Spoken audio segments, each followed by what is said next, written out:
We know Eggman as an evil genius with a vast arsenal of weaponry and an army of drones, a classic supervillain. But how does he keep getting away with his world domination attempts? Why is he not brought to justice once and for all? And how can he afford all this stuff? The events on the Mirage Express does shine some light on these questions in a way we haven't really seen before.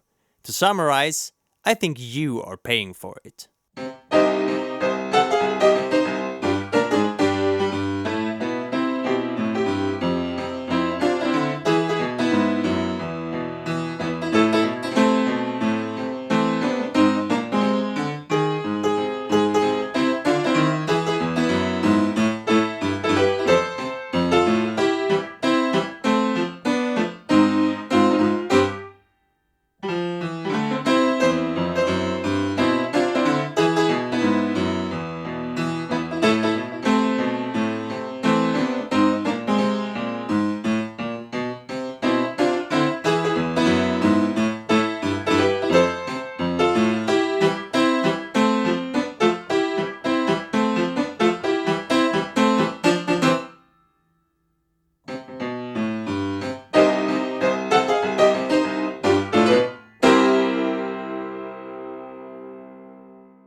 Now, I don't mean you personally, I mean the equivalent of you as a representative of our society in the society we see in Sonic's world, which seems to be very similar to ours. For the purpose of this analysis, we're going to assume that the social and economic structures in Sonic's world are similar to those in ours, which does seem like a reasonable assumption from what we know.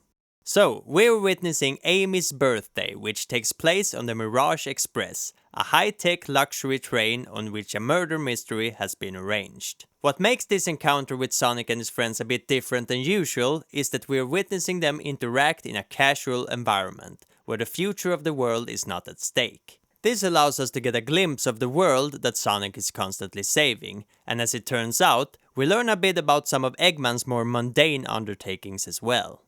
Now, many times have we seen parts of Eggman's operations that does not seem to be directly connected to his world domination activities. We have the oil refineries, we have the theme parks, and we have the casinos, but there is one small detail on the Mirage Express that solidifies the theory that these areas are in fact legitimate businesses. In the casino car, we find casino chips with Eggman's face on. Tails says that it doesn't surprise him given Eggman's widespread casino operations.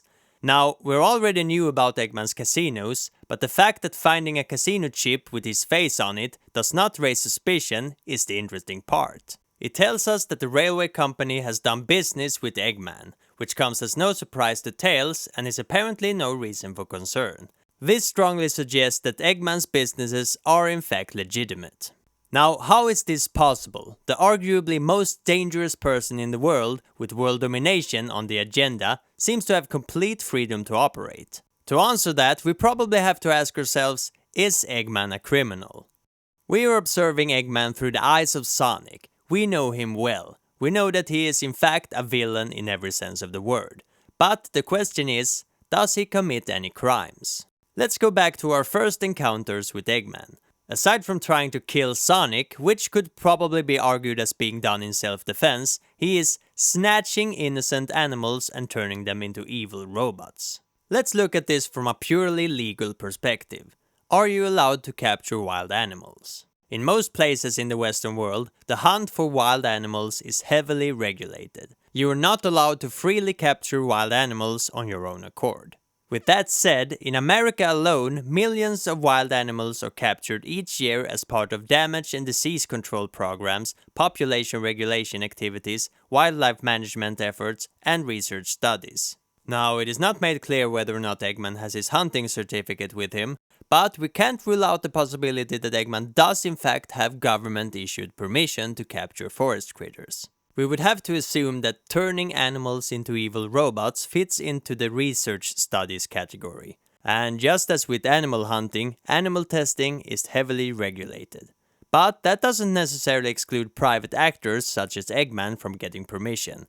In the UK, for example, about a quarter of the total animal research is carried out by commercial organizations. So maybe the promise of a new efficient fossil-free power source were incentive enough to grant him permission.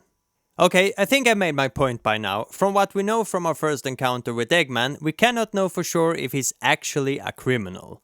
Now, if you're a Sonic fan, you probably wonder why I'm going on about this one wrongdoing as if he hasn't committed countless super obvious crimes later. Well, Eggman is clearly a criminal, but from what we know, it's probably safe to assume that this hasn't always been the case. In order to build his technocratic empire, he had to start acquiring funds the traditional way, through legitimate businesses. So, aside from how Eggman is acquiring funds for his empire, we learn something that is probably even more worrisome for the inhabitants of Sonic's world. It turns out that the Mirage Express is created by Eggman, 32 years ago. That information on its own is not that scary, but apparently this is not the only train that is Eggman made. In the closing statement from the Microwave Master, we're made aware of the scale of this infiltration. Let's examine this statement. Cities realized Eggman was running the train system and fought back to seize control. This strongly implies that the government had struck a deal with Eggman concerning critical infrastructure such as public transportation in multiple cities. The statement implies that the cities were not aware that the train system was run by Eggman. This could mean that Eggman used a straw man to close the deal, but assuming that we were correct in the assumption that Eggman did in fact run legitimate businesses previously, my guess is that it was a legitimate agreement between Eggman and the government. Remember, this was done over 30 years ago, and that the government's public statement regarding the incident was intentionally deceptive for them to save face, now that Eggman has emerged as a full-fledged criminal. Now, in the government's defense, they probably bought a self-maintaining system from Eggman. It was probably not an ongoing service arrangement, as that would probably have to be cancelled as soon as Eggman turned out to be a danger to the entire world. But even if Eggman was not actively maintaining the railway system, he apparently still had the ability to control the trains when he chose to do so. Now, this begs the question, what other parts of the world's critical infrastructure has Eggman infiltrated? Shipping services, the pharmaceutical industry, the military. Governments often choose business partners based on a method called procurement, often realized as a bidding process between relevant suppliers. The supplier that can deliver the specified goods or services at the lowest price gets the deal. This method is used to allow free competition between suppliers and reduce the risk of corruption, as well as to give the government a chance to get the best deal possible. From what we hear from Eggman regarding the train system, he didn't seem to care about the money. He just needed the city's infrastructure to work to facilitate his future conquests.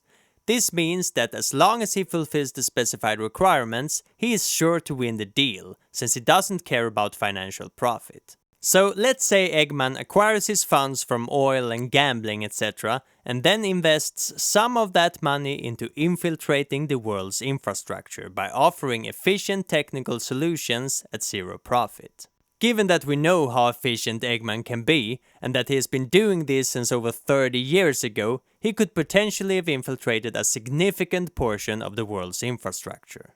This brings us to the last question. Why hasn't Eggman been brought to justice for his crimes?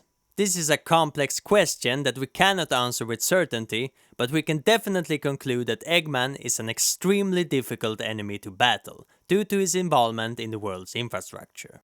Even if there's an armed conflict between two parties, it is not necessarily feasible to completely cut off the supply of essential goods and services between these two parties. In the case with Eggman against the rest of the world, Eggman would have the choice to either severely cripple the world's infrastructure or being actively funded during the conflict. To conclude this analysis with an observation, what we learn on the Mirage Express further explains why Eggman despises Sonic so much, despite being openly impressed with his abilities and perseverance. Sonic cannot be bought or bargained with, because Eggman has no leverage on him. Which means that as of now, Sonic and his friends are Eggman's only true adversaries.